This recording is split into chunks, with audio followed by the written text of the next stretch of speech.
Hi, I'm Akasha Bethel from Bethel, and I'm here in Downtown Mount Clemens for the 8th Annual Ice Carving Show, kicking off the Super Bowl festivities. Thanks to the local businesses of Mount Clemens for supporting the ice carving show and enabling it to happen. This year, there were about 47 sculptures, the most the Mount Clemens Ice Carving Show has ever seen.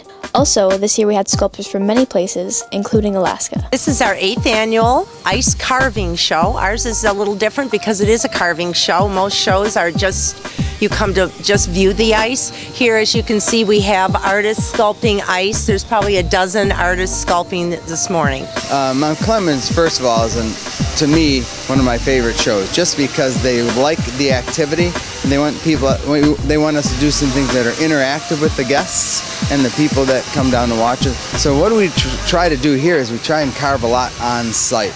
The Mount Clemens Ice Carving Show is a great opportunity for the entire family. Also, backed by popular demand, is the Ice Sculpture Putt-Putt course. This gives the entire family not just the chance to look at super cool ice sculptures, but also to interact with them. Depending on the complexity, the ice carvings that we're doing are going to be maybe, if something we're very comfortable with, we've done before, about an hour and a half, up to 3.5, sometimes 4 hours. They'll take us to carve to make a real nice sculpture. Probably the hardest part, and to me it's one of the things that I enjoy the most, is there are certain things and features that are very recognizable to people. First of all, we draw it with just a plain ice pick, and then we'll use chainsaws to kind of pull off most of the bulk of the sculpture.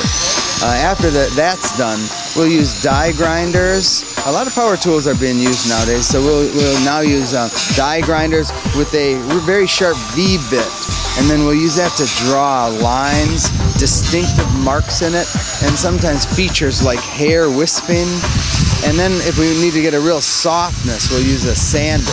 And then we always use chisels as well.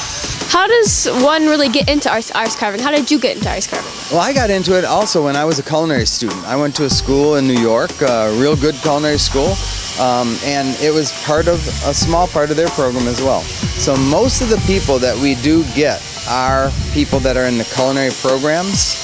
Now, I do have my business, Finesse Ice Sculptures. I have a couple people that work for me that had nothing to do with food at all. One of the guys was a roofer, and he was looking for something to do in the winter time because they weren't doing many roofs. And he is very artistic, and so being that he's artistic, very good with drawing, that's something that intrigued him to it. And now he's actually a clay model maker at General Motors. So that's again, so he has that kind of design feel. If you missed this year's show, make sure to keep an eye out for Jeff Wolf and his team's icy artwork, maybe in your town. For Bethel, I'm Akasha Bethel.